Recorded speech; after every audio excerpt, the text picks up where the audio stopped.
तो गाइस आपका बहुत ही ज्यादा स्वागत करता हूं मैं अपने इस चैनल में। और आज जो मैं आपको बताने वाला हूं भाई, क्या ही बताने वाला हूं। जो सैंपल पेपर हम करने वाले हैं वो आपको फ्रंट में दिख भी रहा होगा कि सैंपल पेपर करने वाले हम नया नया बिल्कुल ताजा ताजा जो है 2023 का ठीक है।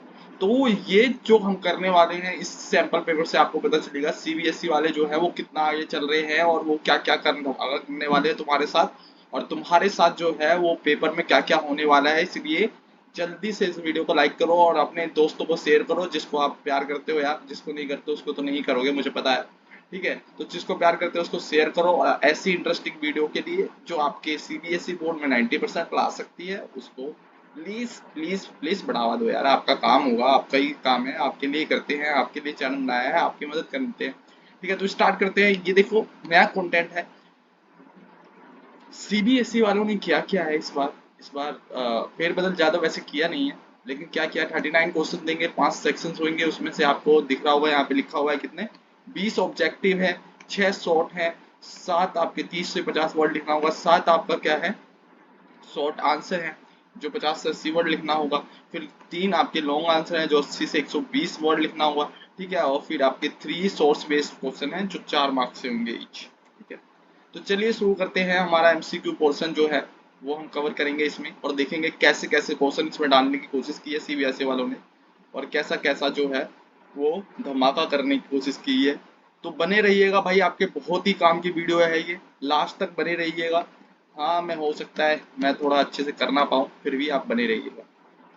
देखिए कि इसमें जो ये क्वेश्चन आपको दिख रहा है ये बहुत ही ज्यादा अच्छा क्वेश्चन बनाया गया है भाई। ये है तो एनसीईआरटी का, लेकिन बच्चे जो है इन चीजों पे गौर नहीं करते हैं ध्यान से, ठीक है। तो मैं आपको बता दूं कि आप इन चीजों पे गौर किया कीजिए जब आप कोई भी चीज पढ़ते हैं, कि सोडियम सल्फोराइड, बेरियम क्लोराइड, ये पहला आपको क्या है कि इसमें बताइए कि सॉलिड क्या होगा। ये आपको पता है डबल डिस्प्लेसमेंट रिएक्शन एक बुक में दे रखा है, BaCl और NaSO4 प्लस BaCl। जो आपका ये वाला रिएक्शन है अगर मैं आपको बताऊं थोड़ा, तो आपको याद आ रहा होगा BaCl होगा, ठीक है। बुक का रिएक्शन है, बुक का BaCl करके है, ठीक है। BaCl, ठीक है, BaCl प्लस में क्या है, प्लस में है NaSO4।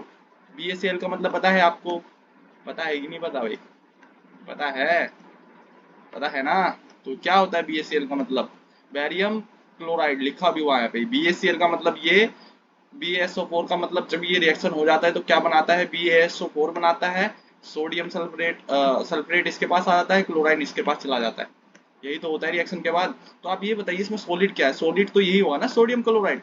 नमक ही तो सॉलिड होता है, नमक सॉलिड फॉर्म में होता है ना। सिंपल सा क्वेश्चन है, अगर रोज नमक खाते हो तो बता ही दोगे, बिना नमक के कोई रहता तो वो फिर रहने दो भाई, क्या कर सकते। अब यहाँ पे ये जो क्वेश्चन है ये तो भाई मैं कहूँ बहुत ही इजी क्वेश्चन है, बहुत ही ज्यादा इजी क्वेश्चन है। अगर थोड़ा बहुत भी पढ़ा होगा आपने तो आपने ये पढ़ा होगा कि भाई जो रिएक्टिव सीरीज है उसके हिसाब से रिएक्शन होता है, तो जिंक जो होता है वो कम रिएक्टिव होता है कॉपर के मुकाबले। Zinc metal to copper sulphate, sorry, zinc जो है वो कम रिएक्टिव, सही है सही, जिंक जो है वो कम रिएक्टिव होता है कॉपर के मुकाबले, तो वो सल्फेट इसका कभी छीन ही नहीं पाएगा भाई, समझ में आया। तो यहाँ पे ज्यादा ताकतवर कौन हुआ, कॉपर ही ज्यादा ताकतवर हुआ, तो ये अपनी बीबी इसको देगा ही नहीं, तो ये कभी छीन ही नहीं पाएगा इसको, ठीक है, समझ में आया। ये आईएएस बन ही नहीं पाएगा तो इसको कभी लेके कैसे जाएगा। समझ लो इसका पति पहले से आईएएस है, ठीक है, और ये आईएएस कभी बन ही नहीं पाएगा तो इसको कैसे लेके जाएगा। इससे ज्यादा ताकतवर होना पड़ेगा ना, मतलब डीएम पीएम तो बनेगा, डीएम से बड़ा बनना पड़ेगा इसको, मतलब पीएम बनना पड़ेगा, सीएम बनना पड़ेगा। तो ये कभी बड़ा बन ही नहीं सकता, ऐसा कुछ हो इसके साथ, ठीक है। तो ये कभी छीन नहीं पाएगा, तो ये रिएक्शन क्या हो जाएगा हमारा, कलरलेस हो जाएगा।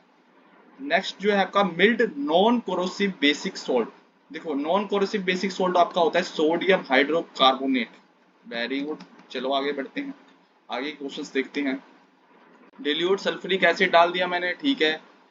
टेस्ट ट्यूब में मेटल एक्स है, कलरलेस गैस है, is produce burning match sticks in the near it and the correctively represent metal X, ठीक है। तो हमने क्या किया, पहले सल्फर एसिड में एक मेटल को डाला, फिर उसके ऊपर रिएक्शन के बाद क्या हुआ कि मैंने उस पर थोड़ा सा वो डाला माचिस, तो एक मतलब फायर सी बर्निंग माचिस स्टिक की आवाज आई। तो ऐसा क्यों हुआ, तो ये होता है आपका सोडियम जो है बहुत रिएक्टिव मेटल है, सोडियम को आप अगर सल्फ्यूरिक में डालते हैं तो ऐसा गैसेस प्रोड्यूस होती है जिसको हम कहते हैं हाइड्रोजन गैस, और वो क्या करता है आपका बर्न करता है, ठीक है, रिएक्टिव होता है। आगे देखिए ये वाला जो क्वेश्चन है ये बहुत अच्छा क्वेश्चन है और बहुत मैं कह सकता हूँ अच्छा दे सकता है, ये ज्यादा मुश्किल क्वेश्चन नहीं है।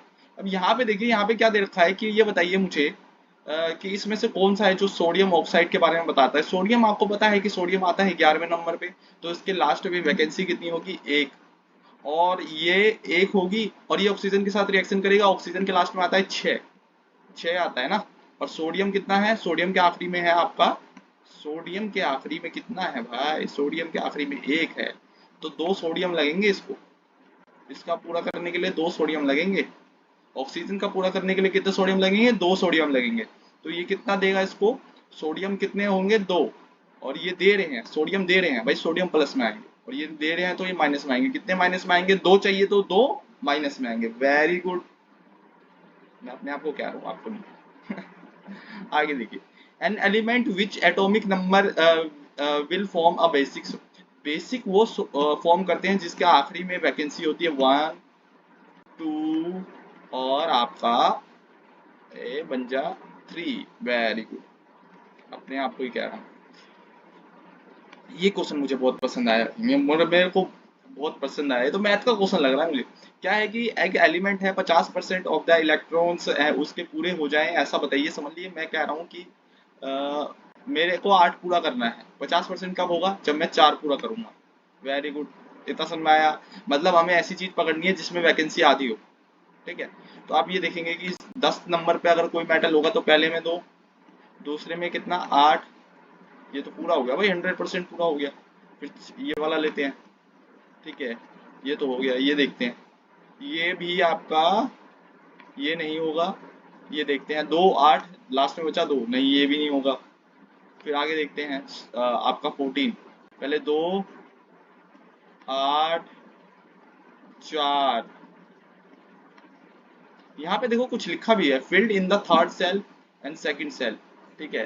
तो सेकंड एंड थर्ड साल में 50% होने चाहिए। तो यहाँ पे देखिए क्या है कि 14, 14 के लास्ट में कितना बचा, 4 बचा, 4 बचा। तो इसके लास्ट में कितना होगा, 50% होगा इसके लास्ट वाले सेल की। अगर वो निकालोगे, कैसे निकालोगे, अगर मैं थोड़ा आपको बता दूं, लास्ट वाले सेल में कितने होने चाहिए, 8 है, कितने 4। तो आप मल्टीप्लाई कर दोगे 100 से तो कितना आ जाएगा, कितना आ जाएगा, 50% आ जाएगा ना, कि वो भी सिखाए हम।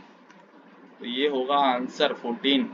नेक्स्ट देखते हैं, विच of the absorb will be body of, generally food is broken and absorb with in the body of organism, in which of the following organism is it is done outside the.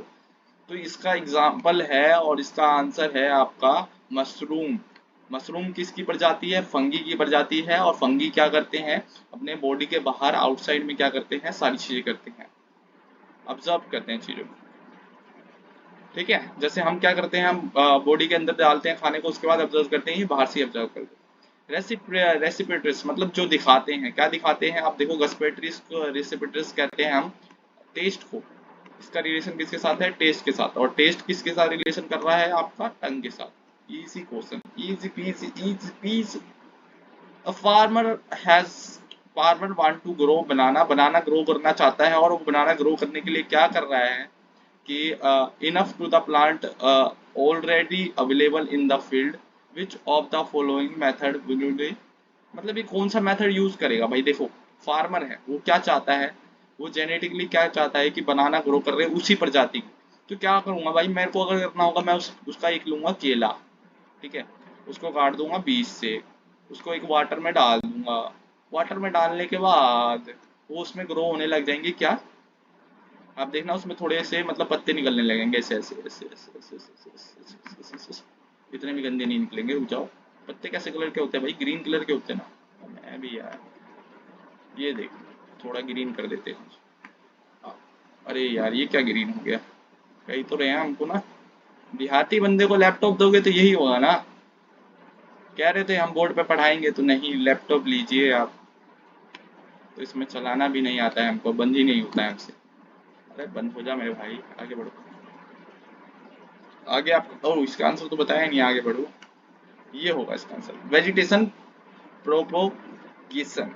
इस process को कहते हैं, इसमें क्या होता है कि आप किसी भी फ्रूट को लेते हो, उसको आधा काटते हो, उसको लगाते हो, तो क्या है न्यू उग जाता है उसमें, उसको वेजिटेशन प्रोपोगेशन कहते हैं। हाइट ऑफ द प्लांट इस किस पे डिपेंड करता है? ये डिपेंड करता है आपका ग्रोथ हॉर्मोन्स इन्फ्लुएंस चीज। भाई प्लांट की हाइट इसी पे डिपेंड करती है, किस पे? ये डिपेंड करती है आपकी जीन्स पे, हॉर्मोन्स पे। ठीक है, वेरी गुड, अच्छा क्वेश्चन था ये। नेक्स्ट है, ये बहुत इजी क्वेश्चन है, ये अगर आपने पढ़ा होगा 6 चैप्टर थोड़ा बहुत भी तो आपको याद होगा। स्पोर्ट्समैन जो है ज्यादा भागते हैं तो सांस फूलने लग जाती है और दर्द होने लग जाता है। ऐसा इसलिए होता है क्योंकि हमारा शरीर जो है वो लैक ऑफ ऑक्सीजन होता है, क्योंकि हम भागते हैं तो क्या होता है, स्पीड में हम सांस को ऑब्जर्व वो नहीं कर पाते, ज़्यादा ले नहीं पाते, जिससे क्या होता है दिक्कत हो जाती है हमें, और हमारे अंदर क्या बनने लग जाता है, वो ये नहीं, ये है, sorry sorry sorry sorry, third है इसका आंसर, क्या है, थर्ड। तो हम क्या कर बनाने लग जाते हैं, लैक्टिक एसिड बनाने लग जाते हैं। बहुत इजी क्वेश्चन है, अगर थोड़ा सा भी वो चार्ट पढ़ा होगा ना, वो जो आपके एनसीईआरटी में चार्ट है तो ये याद होगा। An object is place of convex mirror it is image is form.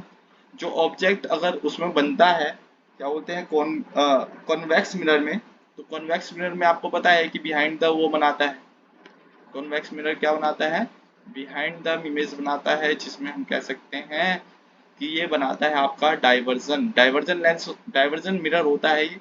और ये आपका क्या है कि ऑब्जेक्ट को छोटा दिखाता है, जितना अगर ऑब्जेक्ट है तो उसको छोटा दिखाएगा। और ये डिपेंड कितना करता है, मतलब और छोटा हो जाए, ये किस पे डिपेंड करता है, उसकी साइज पे, मतलब कि साइज और उसके डिस्टेंस पे, जितना दूर ले जाओगे उतना वो क्या होता जाएगा, छोटा होता जाएगा। बिल्कुल सही। When light enter the atmosphere, तो क्या होता है कि लाइट हमारे एटमोस्फेयर में आता है तो क्या होता है कि वो मतलब कह सकता है, ये कह रहा है कि डिफरेंट डायरेक्शन में रिफ्लेक्ट कर रहा है, मतलब तो ऐसा क्यों हो रहा है, तो इसको स्कैटरिंग कहते हैं। हमारे आसपास बहुत जगह स्कैटरिंग होती है, अगर आपने लाइट चैप्टर पढ़ा होगा तो ये आंसर आपको आता हो। तो आज के लिए बस इतना ही, क्योंकि वीडियो बहुत लंबी हो चुकी है मेरे भाइयों मेरे दोस्तों, तो कृपया करके इस पे कम से कम भी 100 लाइक तो पहुंचा दीजिएगा यार।